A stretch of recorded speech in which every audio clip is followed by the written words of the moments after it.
based on the original decision, no?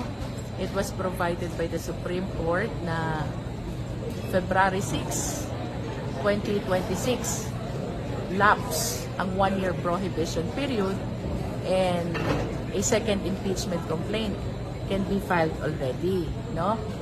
However, dito sa recent resolution of the Supreme Court denying the motion for reconsideration of the House of Representatives, it was implied na yung first impeachment complaint that was filed on December 2 of 2024 was deemed initiated for failure of the House to take action within the period of 10 session days.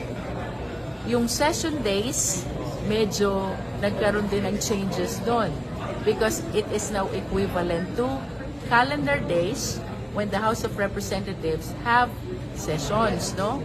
So, counting from December 2, 2024, yung 10 session days niya was until January 14 of 2025. In other words, January 15, 2026, naglapse na ang one-year prohibition period. However, even myself is confused.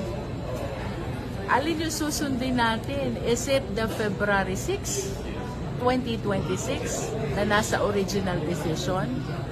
Or is it the January 15, 2026 which was implied in the recent resolution?